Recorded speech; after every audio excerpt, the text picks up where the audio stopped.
Hola a todos, muy buenas tardes y muchas gracias por participar en nuestro nuevo webinar de Sochog. Hoy tenemos un invitado muy querido, el doctor Guillermo Galán. Él es director del Centro de Capacitación e Investigaciones Clínicas de Chile, es profesor asistente de obstetricia y ginecología de la Universidad de Chile y es un miembro honorario muy querido de Sochog. Les recuerdo que todas las preguntas las vamos a realizar a través del chat y al final vamos a tener una ronda de preguntas, así que los invito a ir escribiendo sus preguntas, yo las voy a recolectar y al final se las hago al doctor Galán. Este webinar está auspiciado a Abbott, a quien agradecemos por darnos la oportunidad de tener esta posibilidad de educación continua para ustedes. El doctor Galán hoy día nos va a hablar sobre recomendaciones de la anticoncepción actual. Doctor Galán, bienvenido. Muchas gracias, doctora. Muchas gracias por su cariñosa presentación.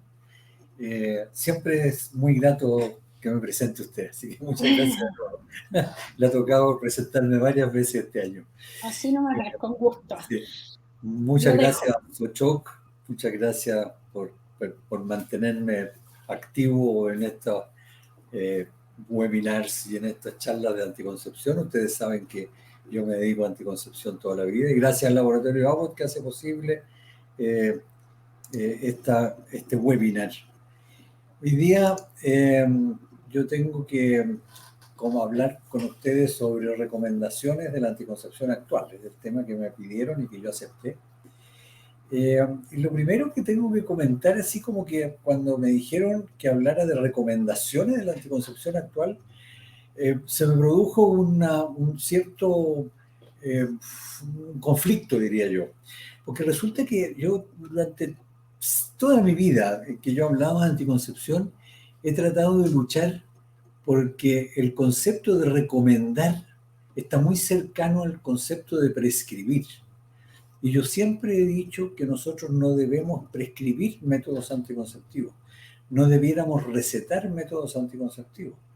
Nuestra función como proveedores de salud sexual y reproductiva es ayudar a la usuaria o a la futura usuaria a decidir el uso del método, del inicio del uso del método, el cambio del uso del método, y esto respaldado por información bien conocida, que más de alguna vez ustedes me deben haber escuchado con esto, que es un gráfico que me gusta mucho a mí, que lo he tomado de una conferencia que hizo la doctora Carolina Sales, que es una investigadora de Sao Paulo, en Brasil, hace algunos años atrás aquí en Chile, y mostró este gráfico en que uno puede apreciar que al año de uso de un método anticonceptivo, cuando a la mujer se le niega su deseo inicial, 3 de cada 4 mujeres han abandonado el método, han descontinuado el método.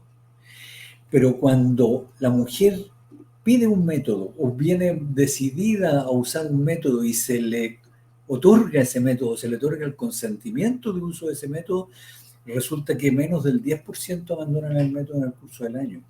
Y el abandono de método, estos abandonos de método generalmente no son informados a nosotros, los prestadores de salud, y son causa de embarazos no deseados. Entonces, cuando uno habla de recomendaciones en general, cuesta un poco pensar cómo recomendamos un método anticonceptivo. Y esto porque sabemos, y esto está en las normas nacionales de regulación de fecundidad, que todas las personas debieran recibir y debieran acceder a una información que sea veraz, que sea completa, que sea pertinente, que sea de calidad, pero dejando que la persona tome sus propias y mejores decisiones en salud sexual y reproductiva.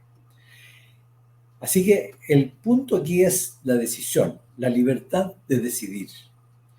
Y esto es muy válido cuando hablamos del principal uso de los métodos anticonceptivos. O sea, el método anticonceptivo, por definición, son métodos que evitan la concepción. Entonces, si cuando una mujer va a usar un método anticonceptivo con una finalidad anticonceptiva, es donde nosotros debemos ayudarla a que ella decida. Pero también tenemos la posibilidad de recomendar el uso.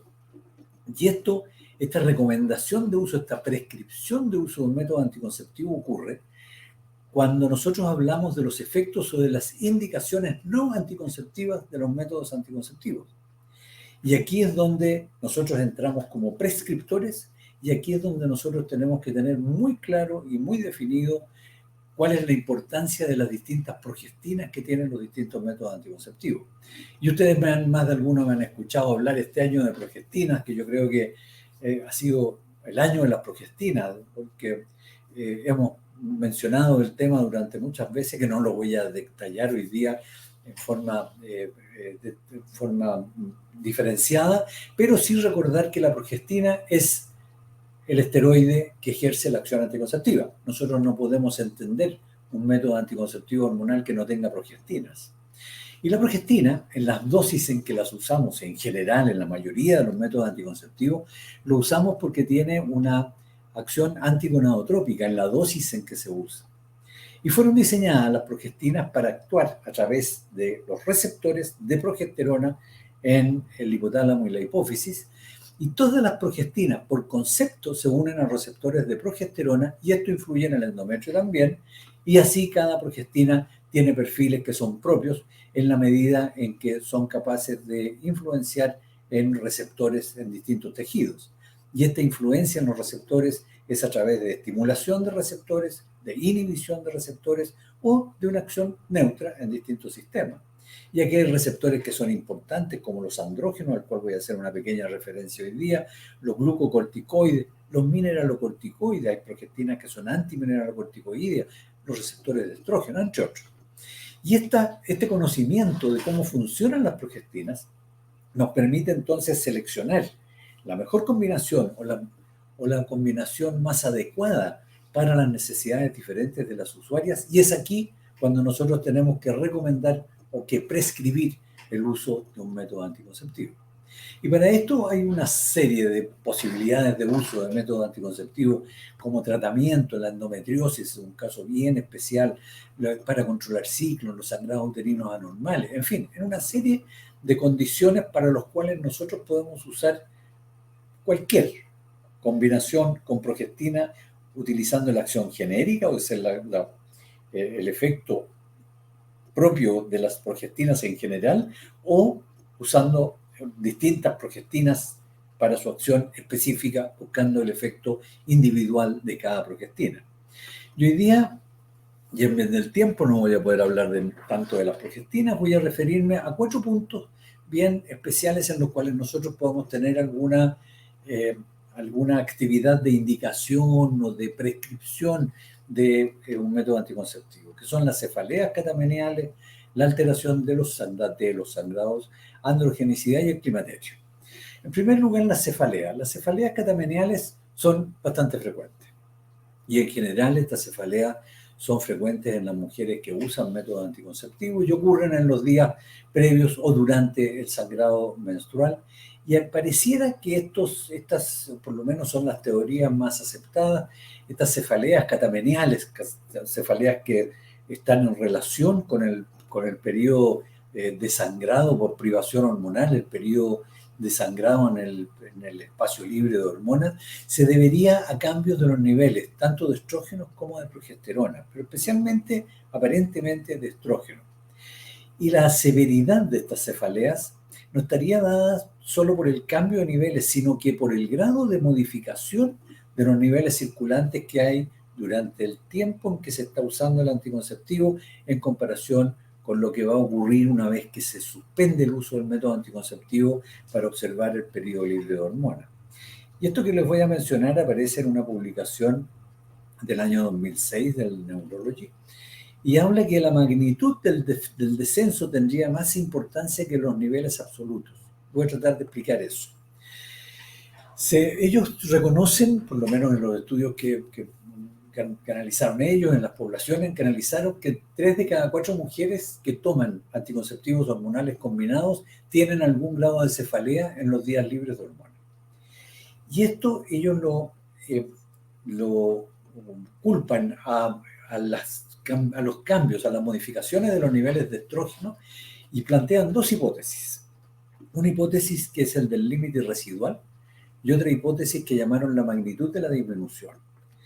El límite residual aparece cuando se sobrepasa una concentración mínima de estradiol después de la caída premenstrual. O sea, cuando termina de usarse los 21 o los 24 días de una píldora que tiene estrógeno y progestina, se disminuye el nivel circulante de estrógeno, especialmente el etradiol, y la proposición es que cuando este nivel cae por debajo de 60 o 80 picogramos por ml, aparecería la cefalea. Y por otro lado, existe la hipótesis de que esto ocurriría no por alcanzando este límite, sino que independiente del límite es la magnitud del cambio. Y ellos proponen que cuando se sobrepasa una cantidad de 10 microgramos de etradiol, es decir, cuando hay una caída de más de 10 microgramos de etradiol, aparecería la migraña o la cefalea en ese periodo. Entonces ellos plantean como conducta, y ahí es donde viene nuestra prescripción, si nosotros diagnosticamos que la cefalea producida por el límite residual, tendríamos nosotros que evitar este periodo en el cual la cantidad de estrógeno baja de 60 a 80 picogramos. Entonces, la proposición en ese caso es el uso continuo del anticonceptivo hormonal. Uso continuo que yo diría que hay dos posibilidades, ¿eh? El uso continuo y por otro lado se podría utilizar un estrógeno en esos días, cosa que hay alguna experiencia, uso de estrógeno por cualquier vía. No tenemos ningún preparado anticonceptivo que tenga estrógenos en esos días. Había alguno alguna vez, pero no, en este minuto creo que no están en el mercado. Y en este minuto preferimos mucho el uso continuo. Y el uso continuo, además, porque produce amenorrea. En la medida en que no observamos el periodo libre de hormonas, se mantiene el estímulo sobre el endometrio, no hay descamación de endometrio y por lo tanto se mantiene amenorrea, que es muchas veces y cada día yo creo que más buscado por muchas mujeres y sobre todo en periodos determinados del año y ahora que está terminando el año especialmente. Y por otro lado, si nosotros hacemos el diagnóstico de esa cefalea como producida por la magnitud de la disminución, que es de 10 microgramos de etradiol, lo que debiéramos hacer es usar preparados de muy baja dosis estrogénica, combinados con muy baja dosis estrogénica, de tal manera que al suspenderlo nosotros tengamos magnitudes de disminución que sean lo más cercanos a estos 10 microgramos. Y nosotros tuvimos un preparado que yo creo que, no tengo certeza, pero creo que ha desaparecido del comercio, que es un preparado que tiene gestodeno 60 microgramos con 15 microgramos de estradiol, que es la dosis más baja de estradiol que tenemos en las píldoras anticonceptivas. Con preparados de 10 microgramos, se trató en algún minuto de usar algunos de estos preparados, pero no cumplían la función, tenían mucho sangrado irregular, así que teníamos solamente esto en un régimen de 24/4. Pero en este minuto, si no hay de esto, habría que pensar en usar los preparados con 20 y ver si resultan en alguna forma. Y algo que no he encontrado en la literatura, que es la posibilidad de usar estrógenos naturales en este momento. El estrógeno natural, ustedes saben que el estradiol tiene mucho más potencia que los estrógenos naturales, así que eventualmente los estrógenos naturales podría ser una buena opción, y sabiendo que tenemos en este minuto los estrógenos naturales, los combinados con estrógeno natural, con el estrógeno natural, que es 17-beta-estradiol, y otros que tienen la prodroga, que es el valerato de estradiol. Pero aquí tenemos que esperar la información que nos puedan dar la investigación, que en este minuto no he encontrado y no sé si se está haciendo. El otro punto que quisiera referirme también, en el cual nosotros tenemos que tener alguna conducta activa de prescriptor de indicación, es cuando ocurren alteración de los sangrados, que son bastante frecuentes. Y cuando se produce alteración de los sangrados, nosotros tenemos el deber de reconocer la importancia de estos sangrados irregulares, por algunas razones. Primero tenemos que reconocer que los sangrados irregulares que aparecen con el uso de métodos anticonceptivos y con el dispositivo intrauterino pueden ser bastante frustrantes y molestos en las mujeres. Y esto es una queja que es relativamente frecuente. Y por otro lado, como clínicos, nosotros no debemos despreciar el impacto de este manchado o el aumento del sangrado o la prolongación de los sangrados. Y eso por el hecho del sangrado y además porque estas son dos razones, las razones principales de abandono de método. Y el abandono de método viene la falla del método, la pérdida de eficacia y el embarazo no deseado. Así que nosotros debiéramos preocuparnos siempre de los sangrados irregulares. ¿Y cómo preocuparnos? ¿Qué es lo que tenemos que hacer? Lo primero. Tenemos que prepararnos para ello, porque sabemos que es una situación frecuente. Entonces nosotros tenemos que prevenir, evitar el abandono de un método anticonceptivo secundario a los sangrados, primero a través de la información. Nosotros debemos informar adecuadamente al usuario de un método anticonceptivo antes del inicio del método anticonceptivo, que lo más probable, lo más seguro, es que con el uso de los anticonceptivos hormonales va a haber cambios del patrón de sangrado habitual. Y con algunos no hormonales también, como el dispositivo intrauterino, cualquiera que sea, la T-cobre, los métodos intrauterinos hormonales. Así que esto es lo primero.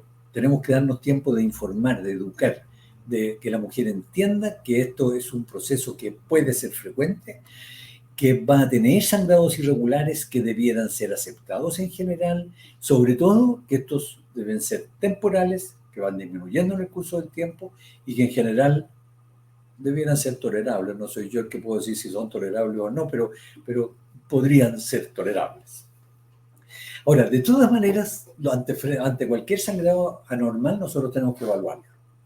Y los sangrados, sobre todo, si los sangrados anormales persisten. Y otra cosa, no todos los sangrados molestos se deben atribuir al método anticonceptivo. Es lo más fácil de hacerlo. Está tomando píldora y está iniciando un spotting, un goteo. Spotting no es una palabra que no debiéramos usar tal vez, pero no importa. Manchado, goteo o hemorragia intermenstrual. Es fácil echarle la culpa al uso del método anticonceptivo, pero tenemos que tener claro que puede haber otras razones para los sangrados. Y cuando una usuaria presenta un sangrado no programado, debiéramos descartar un embarazo, debiéramos descartar problemas ginecológicos como una cervicitis sangrante, como un cáncer cervical, un pólipo, la endometritis, en fin, variadas situaciones ginecológicas que producen alteración de los flujos rojos. Y recién una vez descartadas estas situaciones, tendremos que llegar a tranquilizar a la usuaria de tal manera que ella acepte esta posibilidad de, o este hecho que está apareciendo y que no debiera asustarla, preocuparla, y sobre todo en el sentido de que debe ella tener certeza de que esto no está indicando que es una disminución de la eficacia anticonceptiva.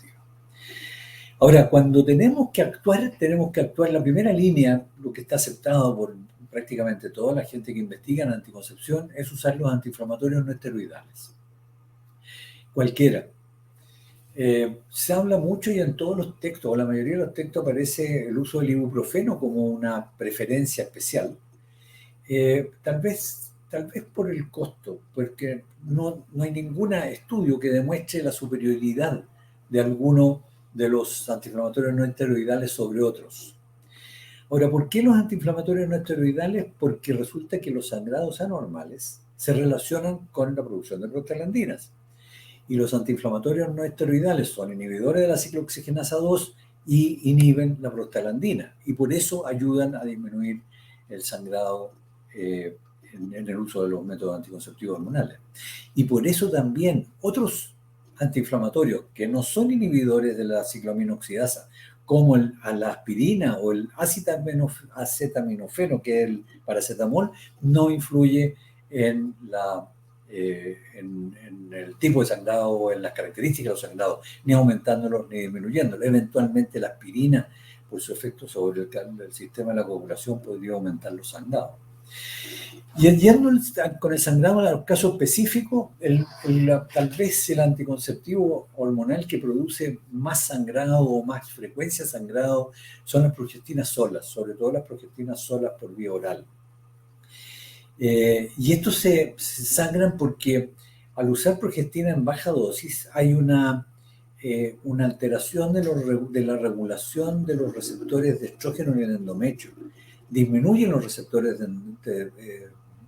de estrógeno en el endometrio y en esa forma el endometrio, la célula endometrial no es capaz de utilizar el estradiol natural circulante y por lo tanto se inhibe la proliferación endometrial y no hay tejido suficiente para desprenderse y gotea y no sangra en forma adecuada. Y los AINE, aquí de nuevo, los antiinflamatorios no esteroidales son los tratamientos de primera línea. Y no olvidar dos consejos que son bien difíciles de repente, son fáciles de dar, pero son difíciles de que lo acepte la usuaria, que es tiempo y paciencia. Tiempo, porque resulta que la mayoría de estos sangrados, cuando dependen del uso del anticonceptivo, van disminuyendo en el curso del tiempo, en forma intermitente, pero van disminuyendo. En la medida en que las usuarias tengan más exposición a la progestina, menos riesgo de sangrado tienen. Y para esto se requiere de paciencia y esperar que estos sangrados vayan disminuyendo en el curso del tiempo. Pero hay otras opciones. Cuando estos sangrados molestan mucho, se podrían usar estrógenos, considerando que la principal teoría del sangrado es la falta de proliferación a nivel del endometrio.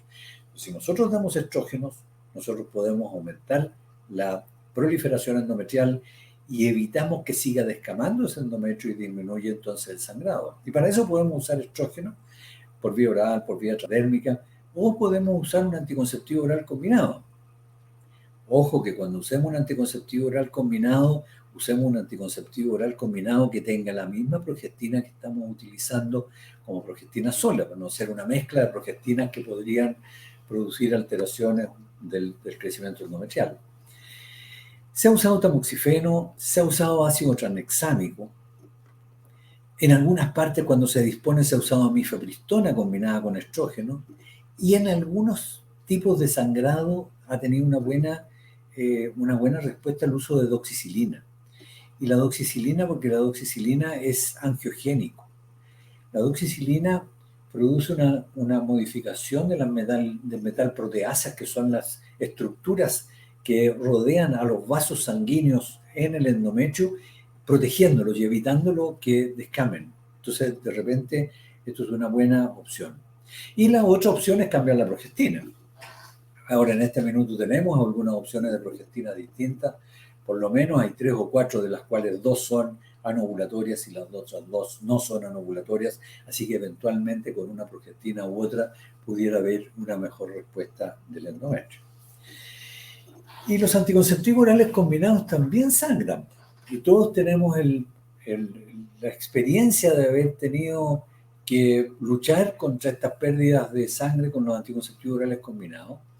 Hay un artículo bien interesante que apareció en el Fertility Sterility de hace varios años de la Caroline Westcott, en el que ella muestra que el uso de los anticonceptivos orales se asocia con porcentajes variables de sangrado no programado. Y ella, en algún minuto, esto se pensó que dependiendo del día en que se inicia el método anticonceptivo, la píldora, pudiera haber un mayor riesgo de sangrado irregular. Y eso específicamente cuando se usa el Quick Start. Recuerden que el Quick Start con anticonceptivo oral combinado significa el inicio de la píldora en cualquier minuto del ciclo, teniendo la seguridad o la buena seguridad de que la mujer no está embarazada, y manteniendo 7 días de abstinencia sexual o de método de barrera hasta tener la certeza de que el método está funcionando. Entonces se pensó que al empezar en un periodo que no fuera el primer día del ciclo menstrual,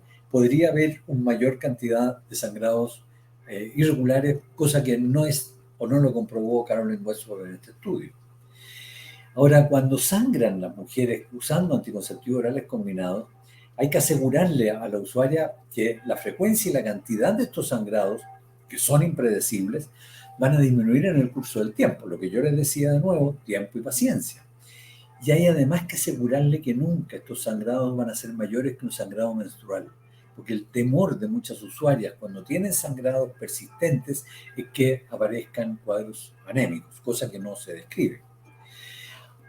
Ahora, sabemos también por otro lado que esto muchas veces no depende tan solo de la acción y la actividad de los esteroides comprometidos en los anticonceptivos orales combinados, sino que la causa más probable del sangrado o goteo no programado es el olvido o la irregularidad en la toma de la píldora. Y esto está estudiado hace muchos años. En los años 70, Linda Potter en Nueva York mostró que las mujeres olvidaban de tomar la píldora. Claro, hacía pocos años que había empezado la píldora, es posible que así sea. Pero el año 2010 de nuevo aparece una publicación en una revista de investigación clínica de drogas, en la cual mostraron dos encuestas, una hecha en Estados Unidos, en más de 2.500 mujeres, y encontraron que en los últimos 3 meses la mitad de las mujeres había olvidado las píldoras. El promedio de píldora olvidada fue 1.8 por mes. Y en el mundo, esto es estadístico, 1.8, no puedo olvidar un octavo de una píldora, pero bueno. Y en el resto del mundo hubo también una encuesta en países en los cuales está incluido Brasil, en el grupo latinoamericano, así que hay distintas etnias, pasa lo mismo. El 52% de las mujeres no había olvidado la píldora, pero el 48% sí olvidó 1,9 por mes. Linda Potter decía que las mujeres olvidaban al menos 3 píldoras por mes en general. Así que esta sería probablemente la principal causa de sangrado, así que de nuevo la consejería aquí es importante. Pero a veces hay sangrado cuando la mujer usa la píldora en forma adecuada. ¿Y qué hacemos en ese caso? De nuevo, los ciclos extendidos son una buena opción. Pero cuando empiezan con ciclos extendidos, hay que tener claro también que durante el uso y durante los meses de uso de los ciclos extendidos se pueden presentar periodos de sangrado no programados que van mejorando en el curso del tiempo. Y esto fue publicado en un estudio Cochrane que lo lideró Alison Edelman de Oregon, que fue publicado hace 5, 6, 7 años atrás. Y dice que esto va mejorando en el tiempo, pero ellos planifican o proponen que el manejo de estos sangrados que ocurren durante el sangrado, durante el uso extendido de la píldora, es observar un periodo libre de hormonas de 3 o 4 días, cada vez que sea necesario. Ello quiere decir que la mujer usando un ciclo extendido, al segundo, al tercer ciclo, sangra y les molesta el sangrado, se prolonga ese sangrado, suspenda la píldora 3 o 4 días y la reinicia, sin necesidad de un uso de un método anticonceptivo de respaldo. Basta con que suspenda 3 o 4 días. Pero cuidado, esto puede hacerse, pero no en el primer día en el primer ciclo, porque el primer ciclo todavía estamos sometidos al efecto inicial del método anticonceptivo de la frenación del eje. Ahora, si a pesar de eso el sangrado persiste, hay que descartar otras causas de sangrado, evidentemente. Vuelvo a insistir en el embarazo, la cervicitis poliocervical, pero no debemos olvidarnos de que hay sustancias o medicamentos que interfieren con el anticonceptivo, que interfieren a nivel metabólico, que interfieren a nivel metabólico hepático, produciendo modificaciones del sistema del citocromo P450, haciendo que compita el metabolismo con el esteroide anticonceptivo. Y estos tradicionalmente son los anticonvulsivantes, salvo 2 o 3, la rifampicina, que durante algún tiempo había decidido no hablar de rifampicina, porque uno decía, la rifampicina no la usa nadie, tuberculosis no hay. Pero alguien me comentó que en el norte, en Chile, con toda la inmigración que está apareciendo, están apareciendo casos nuevos de tuberculosis, así que probablemente se está volviendo a usar rifampicina y hay que tener esto muy claro. Y lo otro que hay que tener claro es que la hierba San Juan, por muy natural que sea, como una hierba natural, la hierba San Juan es un potente inductor del citocromo P450 y lleva a una disminución de la eficacia anticonceptiva. Y entre otras cosas, disminuye o altera la suspensión del sangrado y produce sangrados irregulares por disminución del efecto hormonal. Ahora, si a pesar de descartadas las otras causas de sangrado y sangrado persiste, hay que considerar un cambio de formulación. Y el cambio de formulación debiera ser o a una mayor dosis de trinestradiol, de tal manera de permitir que haya un mayor efecto proliferativo sobre el endometrio, evitando su descamación precoz y facilitando, por otro lado, la descamación en el minuto en que suspendamos el anticonceptivo, o cambiando la progestina y buscando una progestina que tenga una mayor acción sobre el endometrio, como por ejemplo los preparados que tienen Dienogest. Ahora, no hay ninguna evidencia que a priori nosotros podamos encontrar una formulación que sea mejor que otra para eliminar los sangrados no programados, sino que eso tenemos que decidirlo caso a caso y dependiendo de las características de cada sangrado. Lo que sí es claro es que las distintas vías de administración de los anticonceptivos orales combinados nos permiten asegurar menores sangrados. Por un lado, las dosis de estrógeno. Nosotros sabemos que a menor dosis de diniestradiol, mayor es la posibilidad de sangrado irregular. En la línea más alta, la línea amarilla, aparecen las píldoras con 15 microgramos de tinaestradiol, en los cuales ustedes vean que en los primeros ciclos hay un porcentaje importante de mujeres que están teniendo sangrados irregulares, que es menor con las píldoras de 20 y es más menor todavía con las píldoras de 30 microgramos. Y esto va disminuyendo en el curso del tiempo para llegar a tener cifras entre 10 y 10% con la de 15 microgramos y por debajo de 5% con la de 30 microgramos. Pero sabemos que el anillo vaginal, por ejemplo, que es un anticonceptivo que también entrega la dosis más baja de tinaestradiol, que son 15 microgramos, tiene sangrados irregulares que son mucho más bajos que el más bajo de los sangrados que nosotros tenemos con la píldora. Esto probablemente está dado por la continuidad del nivel hormonal que mantiene un efecto permanente y estable sobre el endometrio. Hay un estudio publicado en el 2008 en la revista europea de anticoncepción, en casi 6.000 mujeres alemanas, en las cuales estas mujeres había un 16-17% de ellas que venían con alteraciones de irregularidades de ciclo y sangrado intermenstrual, y resulta que a los 6 ciclos de uso del anillo vaginal, estas cifras bajaron a menos de 3 de ciclos irregulares y menos de 5 de sangrado intermitente. Y algo que encontré preparando esta charla, un algoritmo del Centro de Control y Prevención de Enfermedades, del CDC de Estados Unidos, donde es un algoritmo interesante, porque habla del manejo de los sangrados irregulares con los anticonceptivos. Y dice si el sangrado persiste o si la usuaria lo requiere, se considera un tratamiento médico que va a depender de cada método anticonceptivo. Habla el primero de la usuaria de té con cobre y habla de que el goteo inesperado o sangrado se trata con un anticonceptivo no esteroidal, cosa que nosotros tenemos experiencia de hace mucho tiempo. Todos ellos, si el sangrado persiste anormal o inaceptable, hay que ofrecer otro método anticonceptivo. Pero habla también del uso de los antiinflamatorios no esteroidales como primera opción en la usuaria del implante, en la usuaria de la medroxiprogesterona, en los anticonceptivos hormonales combinados en terapia extendida. Y aquí es donde ellos hacen este hincapié que yo les comentaba hace un minuto, de que no es recomendable el suspender los 3 o 4 días cuando sangra la mujer irregularmente con terapia extendida en los primeros 21 días por el riesgo de embarazo en el primer mes. Y también, y esto como saliéndome un poco de la anticoncepción hormonal, con los dispositivos intrauterinos hablan de algo que hay que recordar. Yo siempre trato de hablar de la té con cobre. A la té con cobre tenemos que recuperarla. Tiene una relación precio-eficacia, costo-beneficio, como queramos llamarla, que es estupendo. Y si hay un proceso inflamatorio pelviano que sea la causa del sangrado, por eso lo pusieron en este grupo, la usuaria no hay que sacarle el dispositivo. La usuaria, si desea continuar con el dispositivo, tratémosla, pero la reevaluamos 24 o 48 horas después. Si hay mejoría clínica, podemos seguir con el dispositivo. Si no hay mejoría clínica, hay que seguir con antibiótico y retirar el dispositivo ofreciendo otro método.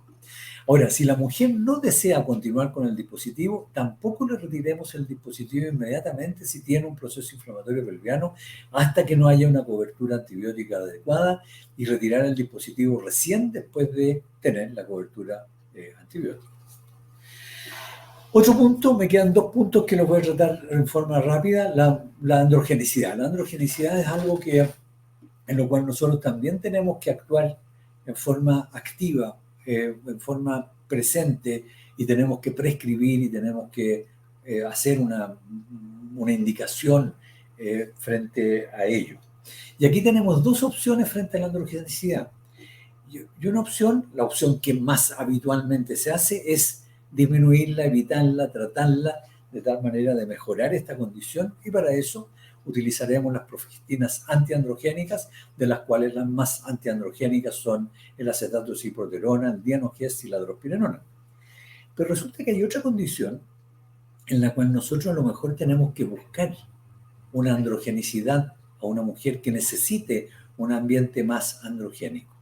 Y fíjense una cosa curiosa que encontré publicada en una revista de la Sociedad Química Americana del año 2013, un estudio hecho en Inglaterra, y ellos estudiaron qué pasaba con varias progestinas y encontraron que dos de estas progestinas, gestodeno y levonorgestrel, eran las más androgénicas porque cuando se sometía a un ambiente en el cual se estaba reproduciendo unos pescados, unos peces, las carpas hembras, a los 5 días de exposición ya había efectos observables secundarios a la androgenicidad producida por gestodeno y levonorgestrel.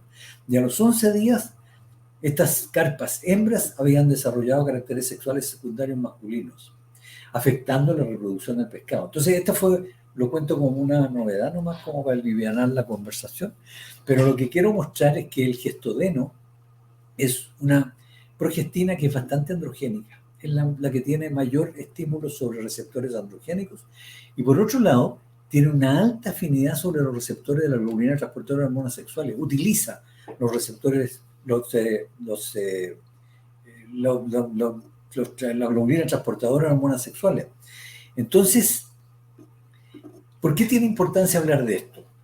Porque resulta que en algunas mujeres la testosterona circulante ejerce una función importante en la respuesta sexual. Los niveles de testosterona circulante se han asociado con mayor deseo, con mayor frecuencia de orgasmo y con mayor frecuencia de relaciones sexuales. Y frente a la disfunción sexual, en las mujeres en que se ha demostrado, se puede uno diagnosticar que está producido por una disminución de la testosterona circulante, se ha recomendado el uso de andrógenos. Es la única indicación del uso de andrógenos en las mujeres, que es el tratamiento de la disfunción sexual. Pero resulta que el uso de andrógenos tiene efectos secundarios, o podría tener efectos secundarios. Entonces la proposición es ¿por qué no usar progestinas más androgénicas, como es el gestodeno? Y tenemos presentaciones de gestodeno al menos. Tenemos 75 microgramos con 20 o con 30 microgramos de tineestradiol, sabiendo que el gestodeno tiene una gran acción androgénica, que se une a la globulina transportadora de hormonas sexuales y por lo tanto tiene menos globulina transportadora de hormonas sexuales disponible, y si hay menos globulina transportadora disponible, hay más testosterona libre. Entonces, por un lado, liberamos testosterona porque no es bloqueada por la globulina transportadora que es usada por el gestodeno, y por otro lado, el gestodeno tiene una acción androgénica aumentando la testosterona libre. Así que estas formulaciones son más androgénicas. Y tenemos, como les decía, por lo menos estas dos de 75 microgramos con 30 y 20 de tineestradiol, y teníamos, creo que ya no está, la de 60 microgramos, que esta era muy buena porque tenía una dosis chica de tineestradiol, entonces había menos estímulo en el hígado para la producción de la globulina transportadora de hormonas sexuales. Y lo último que quiero conversar con ustedes es una no indicación, tal vez, que es el climaterio. En el climaterio, en la parte perimenopáusica, premenopáusica en realidad, hay una baja fertilidad, pero a pesar de eso todavía hay riesgos de embarazos no buscados con embarazos de alto riesgo, y aumentan riesgos de otras cosas en este periodo, de otras, de otras alteraciones, de otras enfermedades. Hay más riesgo de enfermedades cardiovasculares, hipertensión, tromboembolismo venoso, el hecho de fumar, el hecho de disminuir la actividad física, cánceres que se relacionan con la edad, los cambios emocionales, en fin, hay una serie de circunstancias en las cuales nos obligan a tener una consejería anticonceptiva adecuada en este grupo de mujeres, a las cuales hay que protegerlas eficazmente de embarazos no deseados, evaluando los riesgos que corresponden a la edad y el uso de los métodos anticonceptivos, y buscando entonces los beneficios adicionales que prevengan estas enfermedades, que traten los síntomas, y considerar temas de calidad de vida donde está incluido salud mental y sexual. Ahora, no hay ningún método anticonceptivo aislado que nos permita cumplir con todos estos criterios que buscamos, y los métodos que debieran considerar algunas características básicas: mantener una buena eficacia, disminuir los riesgos con pocos efectos secundarios y buscar los beneficios que sean positivos para la salud y la calidad de vida. Y aquí tenemos que considerar algunos hechos importantes, y aquí viene el no recetarlo. Lo que quiero decir es que, lo voy a desarrollar, la perimenopausia no excluye el uso de ningún método anticonceptivo disponible. Y eso quiero dejarlo claro porque, de acuerdo a los criterios, a las normas nacionales y a los criterios médicos de elegibilidad de la Organización Mundial de la Salud, solo por la edad no hay que evitar el uso de ningún método anticonceptivo. La edad como único factor no es contraindicación de método. Y además, la edad no es un factor para interrumpir su uso. Si la mujer está contenta con el uso que está usando y no tiene un riesgo, por supuesto, sino cambia de categoría del criterio médico de elegibilidad, no hay que interrumpir el uso del método ni hay que modificarlo por otro si es que no hay una razón de peso. Ahora, nosotros tenemos que ayudar a la mujer a buscar el método que más le acomode, pero aquí tenemos que influir un poco más directamente usando lo que se sabe y la evidencia en cuanto a buscar métodos de más eficacia, con menos riesgo, con menos efectos secundarios y buscar los beneficios que son la ayuda mejor que puede recibir esta mujer. Un recuerdo a Jaime Sieber. Jaime Sieber murió hace ya varios años, que fue el inventor de la té con cobre. Y la té con cobre tiene una serie de beneficios en este periodo que quiero recordar. Un beneficio importante es el efecto protector sobre el cáncer de endometrio.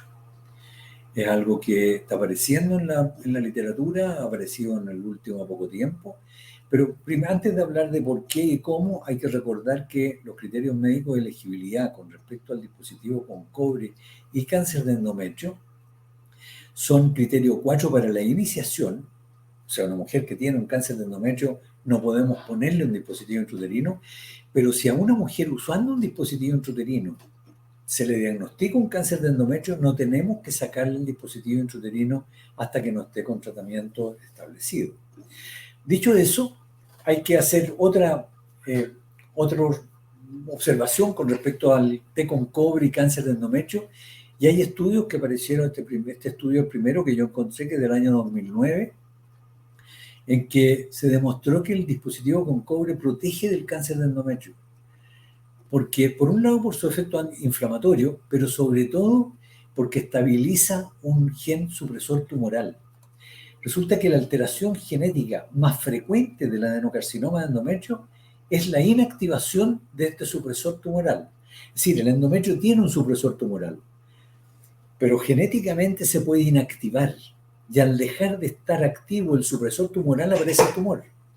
Y resulta que los estudios que se hicieron con anticonceptivos orales combinados en comparación con grupo control, recuerden que los anticonceptivos orales combinados nosotros sabemos que disminuye el riesgo de cáncer de endometrio.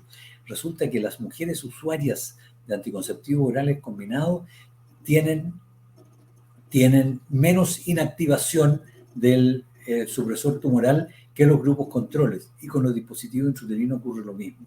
Esta sería la razón por la cual el dispositivo intrauterino disminuye el riesgo de cáncer de endometrio. Y frente al climaterio, frente al término de la vida reproductiva, recordar que la té con cobre tiene una duración, una eficacia anticonceptiva de larga duración. Es así que una té cobre colocada después de los 35 años puede ser el último método anticonceptivo a usar y no hay que empezar a cambiarlo antes de tiempo. Frente a la menopausia, que en nuestro país ocurre alrededor de los 50 años en la media, hay que recordar que el año 2020 apareció en el libro de récords de Guinness que el embarazo más tardío ocurrió a los 57 años, así que no porque lleguemos a los 50 años debemos empezar a suspender los anticonceptivos. Y aquí la indicación, en este caso, es que no debemos suspender los anticonceptivos solo porque cumple 50 años. A los 55 años ya es otra cosa, el 96% de las mujeres ha llegado a la menopausia. Entonces, ¿qué hacemos? La recomendación es evaluar niveles de FSH después de los 50 años, y si los niveles de FSH, al menos en 2 determinaciones consecutivas, suben de 35 a 40 miliunidades por mililitro, nosotros debiéramos suspender el anticonceptivo. Y termino con esto. También es aceptable, sin medir FSH, la descontinuación de cualquier anticonceptivo a los 55 años, porque el riesgo de ovulación ya es extremadamente bajo y es absolutamente anecdótico. Muchas gracias, y lo que quieran conversar, si yo puedo responder, feliz. Muchas gracias, doctor Galán, como siempre, muy claro. Vamos a ir ahora a un video, los invito a hacer todas sus preguntas y a la vuelta del video vamos a tener la mesa redonda.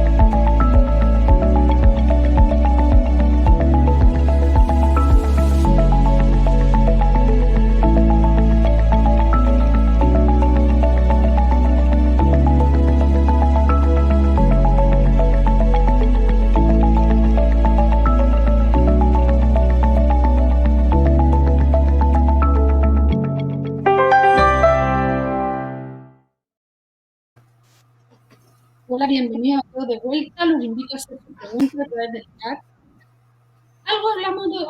Habló usted, doctor Galán, sobre progestinas, pero en relación al sangrado uterino normal. ¿Hay progestinas que producen menos sangrado uterino normal? ¿Cómo puede decir sobre eso? Frente a la elección de una progestina. Muy buena pregunta. Sí, hay algunas que producen menos sangrado uterino normal. Hay un concepto que es el índice, ¿cómo se llama? El índice útero, bueno, que a la dosis en que la progestina es capaz de frenar al eje, tiene más efecto sobre el endometrio. Tiene un uterotrópico, el índice uterotrópico se llama eso. Entonces, hay algunas progestinas que tienen un índice uterotrópico mayor. Por ejemplo, el Dinogest. El Dinogest tiene un muy alto índice uterotrópico y esa sería una progestina que produciría menos sangrado. Eso es bastante teórico, porque en la práctica uno ve de todo. Pero sí, es cierto eso. ¿El modesto levonorgestrel anda harto bien en los sangrados? El levonorgestrel tiene una gran potencia, porque el levonorgestrel tiene un efecto más androgénico también, entonces tiene un efecto súper especial sobre el endometrio. El levonorgestrel es una progestina, yo diría que espectacular.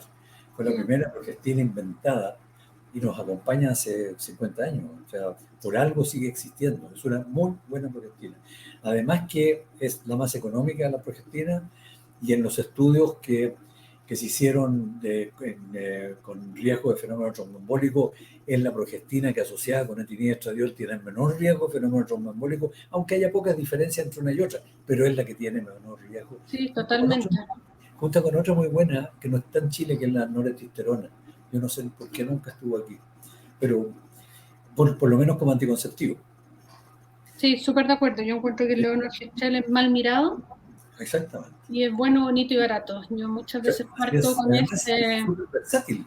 Si tenemos un levonorgestrel en piel... la paciente que, claro, que consulta por un androgenismo evidente, pero si no, es un muy buen método de inicio y en general muy bien tolerado, poco sangrado uterino normal. Así es. Muy de acuerdo. Bueno, creo que reforzar el tema de la consejería. Creo que en anticoncepción la consejería es todo. El mejor método anticonceptivo es el que se usa y es el que la paciente le acomoda porque es el que usa finalmente. Entonces, mientras la paciente más sepa sobre su método, más lo entienda, más entienda cómo funciona, más entienda qué puede hacer y que tenga posibilidad de contactarnos en caso de duda, creo que estamos más cerca de darle de ayudarla a tener una buena anticoncepción.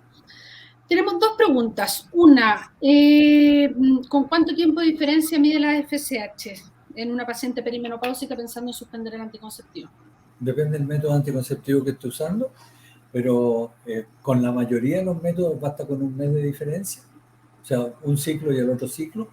Y dije que depende del método porque con medrosis y progesterona tenemos que esperar al término de la otra inyección, porque normalmente con medrosis y progesterona vamos a medir FSH antes de ponerse la siguiente dosis, y ahí vamos a tener que esperar 3 meses hasta que termine el efecto con medrosis y progesterona.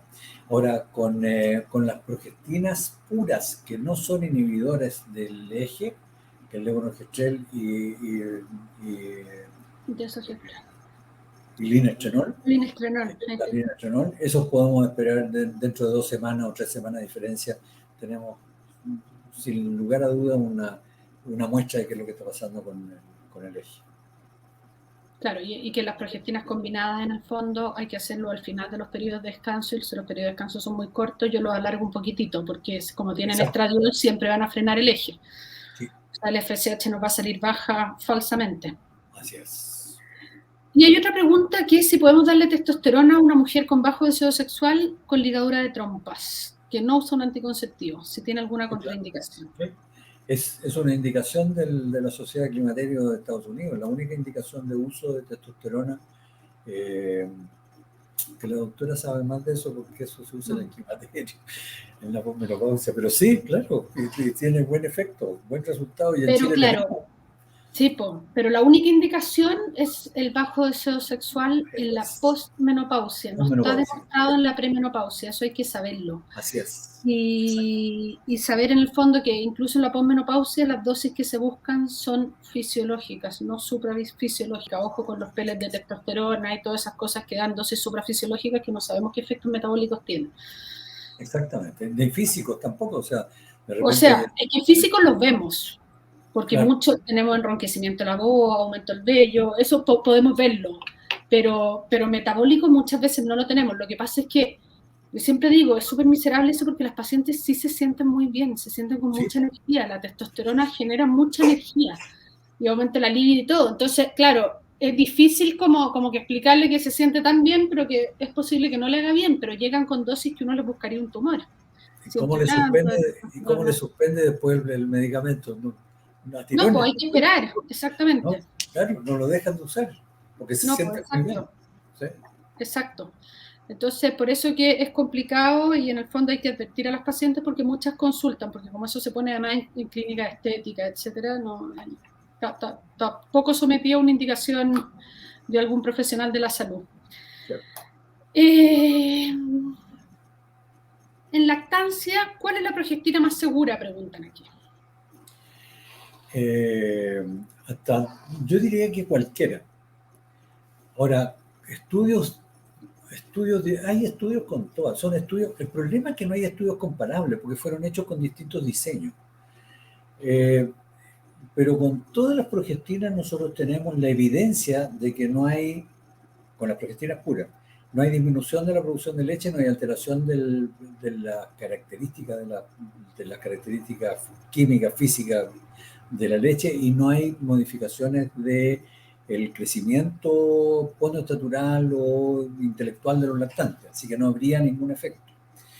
Desde hace 50 años estamos usando linestrenol y levonorgestrel desde el parto en adelante durante el periodo de lactancia, y no se han registrado efectos adversos. Durante 60 años o 50 años, no, 60 años, usamos medroxyprogesterona desde el parto. Ahí hay un resguardo que es teórico de la Organización Mundial de la Salud, que lo acogimos con las normas nacionales de regulación de fecundidad. La medroxyprogesterona, según las normas, solamente puede empezar a usarse desde las 6 semanas después del parto, un periodo de lactancia. Desogestrel apareció en los años 2000 con algunos estudios sobre lactancia en general, y la última progestina pura, que es drospirenona, tiene estudios específicos en mujeres con lactancia que muestran que la dosis que pasa a la leche es despreciable y que no produce modificaciones en el lactato. Y en caso, a ver, pensemos una paciente que está usando una progestina sola y que comienza con sangrado uterino normal. Y decidimos, bueno, quizás le dejamos antiinflamatorio una semana, no sé, y persiste y decidimos dejarle un anticonceptivo oral combinado encima, que me imagino que cumplirá los criterios de elegibilidad, y que no le dejamos la progestina sola porque no puedo ocupar un anticonceptivo combinado. Eso es muy importante. Muy, muy importante. Sí. ¿Ya? ¿Cuánto tiempo le deja ese anticonceptivo combinado? Un ciclo para partir. Diciendo que en ese ciclo lo más probable es que disminuya el sangrado desde las primeras píldoras, y hay que informarle a la paciente, a la mujer, a la usuaria, de que una vez que termine ese ciclo va a tener un sangrado por privación de estrógeno. Sí. O sea, de todas maneras va a tener un sangrado como el equivalente a una regla, digamos, pero el sangrado por privación hormonal. Y después debiera seguir sin sangrado hasta que sangre de nuevo, que eso es impredecible. Y en los sangrados uterinos asociados a los dispositivos liberadores de neuronorgestrel o a los implantes subdérmicos, ¿cuál sería el mejor manejo? Ay, súper difícil. Súper difícil, sobre todo con los preparados con el dispositivo con levonorgestrel. Los dos son difíciles. El dispositivo con levonorgestrel, eh, lo que a veces funciona es el ácido tranexámico. Y eso anda bien. Ahora, de todas maneras hay que partir con el antiinflamatorio no esteroidal, con cualquiera, ibuprofeno, por el efecto antiprostaglandínico, que es la principal causa eventual de... No, no es la causa, sino que el principal, la principal terapéutica, lo que mejor anda, digamos. A pesar de que es bien difícil de repente y son bien rebeldes. Eh, yo mencioné la doxicilina ha tenido algún buen efecto con los dispositivos con levonorgestrel. No así con el implante, los implantes no han andado bien con doxicilina. Y eventualmente usar estrógeno cuando, como decía Rosario, cuando no está contraindicado el uso de estrógeno. Y también hay algo que se ve que no está muy indicado en el fondo. Hay gente que deja una progestina sola sobre otra progestina sola. Como con las progestinas solas, la gente tiende a no tener sangrado. A mí me ha llegado gente que sangró con el implante y le dejaron encima, por ejemplo, de sogestrel. Claro, eso solo le empeora su problema. Es exactamente, porque resulta que ahí el problema no es la progestina, sino que es la falta de estrógeno. Entonces, exacto. Sí. Pero Sí. eso todavía llega de repente. Eso muestra la, la angustia que se nos produce de repente no tener qué hacer en esos sangrados. Entonces se inventan cosas. Exacto. Bueno, y también es importante explicarle a los pacientes que, un poco lo que dice usted, que acá hay un tema de paciencia y tiempo, y de que muchas veces no es el método. O sea, que le podría pasar con cualquier otro método, porque no es como que mi amiga toma no sé qué pastilla y no le pasa. Bueno, pero es que le puede pasar y puede que a ti te pase con esa pastilla también. O sea, como que en ese sentido la educación y el acompañar y todo es muy importante. Sí, qué bueno, me recordó lo que usted comentaba, de otra cosa que de repente se ha probado, a ver, porque resulta que hay un problema, cuando se usa un LARC, ¿cierto? Un dispositivo intrauterino con levonorgestrel o un implante, que son caros, que son de larga duración, que necesitan una actividad médica, entonces el ideal, o lo que uno quisiera decir, oye, lo más probable es que usted no sangre o que sangre, ¿cómo podemos predecirlo? Y hubo gente que trató de buscar eso usando progestinas solas orales, de un tipo o de otro, a ver cómo se comporta. Y si no sangra, pongámoslo y probémoslo, y no sirve. No sirve porque son vías de administración distintas, son situaciones farmacocinéticas y farmacodinámicas distintas y no resulta. Así que son pruebas que se han hecho, pero bueno, no se puede hacer. ¿Y cuándo usted ya decide, como no sé, cambiar el método? Le pongo un ejemplo. Dejamos antiinflamatorio, dejamos anticonceptivo un mes, no sangró otro mes, volvimos a dejar anticonceptivo otro mes, combinado, digo. ¿Cuándo usted dice ya esto no da para más? Cuando la usuaria me dice, no doy para más. Depende de ella. Claro, porque si yo insisto, se va a ir a pedir otra opinión a otra parte o a hacer cualquier otra cosa. Entonces, lo lógico sería aceptar su posición, o sea, no seguir luchando uno. Porque yo puedo estar muy convencido de decir, ya llevamos 2 medicamentos, usemos el tercero. ¿Sabes qué? No quiero más. Uno puede decirle, claro, existe esta posibilidad, uno no muestra la estadística, cualquier cosa. No quiero más, hay que cambiárselo. Hay que hacerle caso al usuario. Es el derecho de ella. Así que consejería, hacer caso, respetar y conocer la fisiopatología. Y oportunidad, usted lo dijo en algún minuto, doctora. Cuando tenga problemas, póngase en contacto conmigo. La oportunidad del consejo es súper importante, porque eso le va a afirmar a la mujer la sensación o el conocimiento de que no está pasando algo grave, porque si no, va a terminar en urgencia y en una urgencia le van a cambiar. No, y además que muchas veces nosotros informamos cosas al empezar el uso, pero claro, las pacientes no las retienen, o sea, Sí, hay que reforzarlo en el fondo en la medida que se presenta el problema. así es. Bueno, muchas gracias, doctor Galán. Muy clara su presentación. Gracias a todos los asistentes. Gracias a Abbott por permitirnos esto. Les deseamos a todos muy felices fiestas y muy buen fin de año. Que estén bien. Muchas gracias. Hasta luego. Muchas Hasta gracias. luego.